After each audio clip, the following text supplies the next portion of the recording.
बज गया बिगुल, बिछ गई चुनावी बिसात, किसका बजेगा डंका और किसकी होगी मात। देखिए चुनावी एक्सप्रेस के साथ। नमस्कार, मैं हूं दीपेश जैन और आप देख रहे हैं देवास एक्सप्रेस का नगर निकाय चुनाव को लेकर खास कार्यक्रम चुनावी एक्सप्रेस, जिसके अंतर्गत आज हम आए हैं देवास शहर के वार्ड क्रमांक 14 में, जहां से एक निर्दलीय पार्षद प्रत्याशी के रूप में चंद्रकांता राहुल परमार जी चुनावी मैदान में सामने आई हैं, जिनके पति राहुल जी परमार आज हमारे साथ मौजूद है। नमस्कार राहुल जी, स्वागत है आपको चुनावी एक्सप्रेस में। नमस्कार सर। सबसे पहले तो आप अपना परिचय दें। मेरा नाम राहुल परमार है और पत्रकारिता क्षेत्र से जुड़ा हुआ हूँ, समाज सेवा से जुड़ा हुआ हूँ और कई तरह के काम जो हैं वो लीगल एडवाइस हुई, इस टाइप के काम करते हैं हम लोग। वार्ड क्रमांक 14 में आपकी अभी तक किस क्षेत्र में सक्रियता रही है, चाहे वो धार्मिक हो, सामाजिक हो या राजनीतिक हो? देखिए, परिचय के बाद सबसे पहले तो धन्यवाद है देवास एक्सप्रेस का कि वो शहर के मुद्दों को अलग तरीके से उठा रहे हैं। दूसरी बात, चूँकि पत्रकारिता क्षेत्र में है इसलिए हमारा एक विशेष कोई लगाव नहीं है, कोई विधा नहीं है कि हम लोग केवल राजनीतिक से जुड़े या केवल समाज सेवा से जुड़े हैं। जो मुद्दे हमारे पास आते हैं शहर हित में होते हैं, लोक हित में होते हैं, वो हमारे मुद्दे होते हैं। वार्ड क्रमांक 14 से आपकी पत्नी चंद्रकांता जी निर्दलीय पार्षद प्रत्याशी के रूप में चुनावी मैदान में, तो उन्होंने चुनाव लड़ने का निर्णय क्यों किया? देखिए, चुनाव जैसा कि आपने कहा अभी कि 3 तरह से बात होती है, राजनीतिक होती है, सामाजिक होती है, व्यक्तित्व से होती हैं। तो बता दूं आपको कि हम लोग वैसे तो सेवा कर ही रहे थे और हमारा जो ये वार्ड 14 है ये काफ़ी पिछड़ा हुआ वार्ड है। ये एससी महिला यहाँ पर सीट है। आप जानते हैं कि इस वार्ड में घूमेंगे तो कई जगह रोडों की समस्याएँ हैं, है ना? पट्टे कई लोगों को नहीं मिले हैं। आवास योजना से संबंधित कुछ लोगों को लाभ ज़रूर मिला है, उसके लिए पुराने जनप्रतिनिधि का स्वागत भी करते हैं हम लोग, सराहना भी करते हैं। लेकिन कई ऐसी विसंगतियां हैं और कई ऐसी अव्यवस्थाएं हैं जो इस वार्ड में अभी फ़िलहाल मौजूद हैं। यहाँ की स्वास्थ्य और शिक्षा से भी रिलेटेड कई ऐसे मुद्दे हैं जो अभी तक पूर्ण नहीं हो पाए हैं। यहाँ के बच्चे अभी तक कहीं बाहर किसी विशेष व्यवस्था पर नहीं पहुँच पाए हैं। तो कहीं न कहीं हम ये चाहते हैं कि हमारे यहाँ के जो बच्चे हैं वो आगे बढ़ें, यहाँ पर स्वास्थ्य सेवाएँ जो हैं वो पुनः तो बोल नहीं सकते हैं, नए सिरे से स्टार्ट हो। वार्ड के जो पिछड़े हिस्से हैं वहाँ पर काफ़ी विकास हो, ये हम लोगों का एक उद्देश्य है कि ताकि लोगों के लिए काम कर लिया जाए। आप वार्ड क्रमांक 14 में किस विजन के साथ चुनावी मैदान में सामने आए हैं? अगर आप यहाँ से एक पार्षद पद के रूप में आपकी पत्नी विजय होती हैं, तो ऐसे क्या विकास कार्य होंगे जिसकी सौगात आप वार्ड के वासियों को देना चाहेंगे? देखिए, विकास की सौगात तो मैं आपको बता दूं, हमारे वार्ड में कई सालों से मांगलिक भवन की चर्चा चल रही है कि मांगलिक भवन लोगों को मिले अलग-अलग वार्ड में। लेकिन हमारा जो उद्देश्य है वो इस तरह का उद्देश्य है कि भाई हर वार्ड में एक स्वास्थ्य से रिलेटेड एक मोहल्ला हो, क्लिनिक मोहल्ला बन जाए, ताकि लोगों को बाहर जाने के लिए मजबूर ना होना पड़े।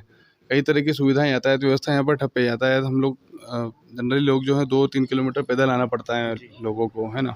मांगलिक भवन जैसा मैंने आपको बताया कि अलग अलग मोहल्लों में उसकी दरकार है।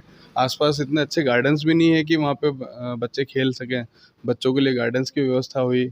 उसके अलावा जो मेन जो सर्वोदय नगर है, जयसिंह नगर है, इस क्षेत्र में रोड की स्थिति बिल्कुल शून्य है। आप देखेंगे वहाँ पे रोड में गड्ढे हैं या रोड पर गड्ढे हैं या गड्ढे में रोड है, पता नहीं चलेगा।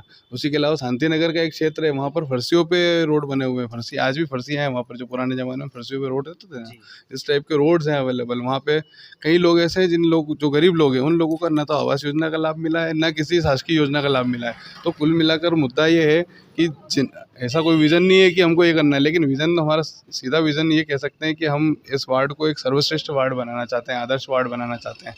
तो उसी दिशा में काम कर रहे हैं। अगर आपकी पत्नी यहाँ से एक पार्षद पद के रूप में विजयी होती है, तो ऐसी कोई 2 मुख्य समस्या जिसे वह सबसे पहले प्राथमिकता से हल करना चाहेंगे? देखिए, सबसे पहले तो क्या है, यहाँ हमारे बुजुर्गों का आशीर्वाद मिले हमको, तो पेंशन से रिलेटेड जो काम रुके हुए हैं, क्योंकि एक पेंशन एक महत्वपूर्ण हिस्सा होता है, आर्थिक हिस्सा होता है जिससे बुजुर्ग उनका पेट भरते हैं।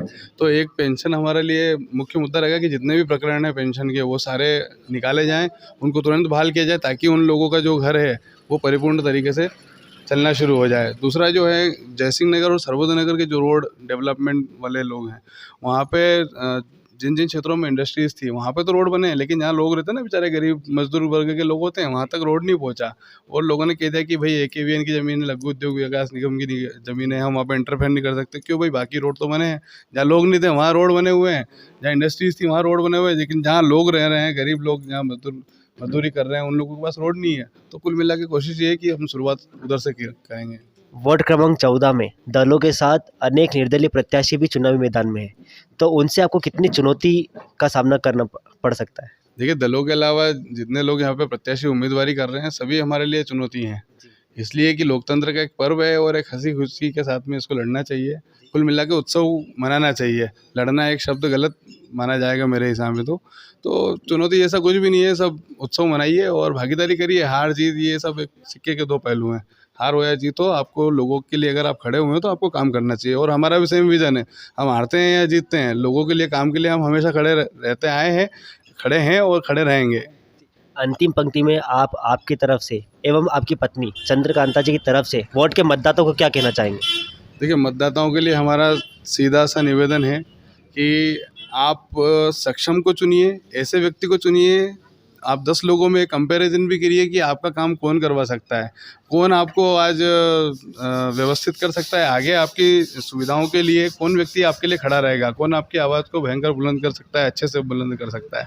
आप ऐसे व्यक्तियों को मत चुनिए जो आज आपको क्षणिक लाभ दे रहे हैं। हमने सुना है कि हमारे कई वार्डों में कुछ लोग शराब और मांस मटन वगैरह का भी वितरण कर रहे थे, तो ऐसे लोगों को कम से कम दूर रहिए। वो केवल आपको 13 तारीख तक है, उसके बाद में आपके साथ में कभी खड़े नहीं रहेंगे। ऐसे लोगों को चुनिए जो सक्षम हो।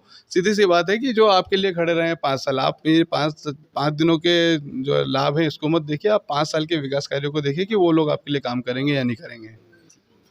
ये थे वार्ड क्रमांक 14 से निर्दलीय पार्षद पद प्रत्याशी चंद्रकांता राहुल जी परमार के पति राहुल जी परमार, जिन्होंने बताया कि वह इस चुनावी मैदान में किस विजन के साथ सामने आए हैं। अगर वह इस वार्ड क्रमांक 14 से पार्षद पद के रूप में उनकी पत्नी विजय होती हैं तो ऐसी क्या मुख्य समस्या है जिसे वो प्राथमिकता से सबसे पहले हल करना चाहेंगे।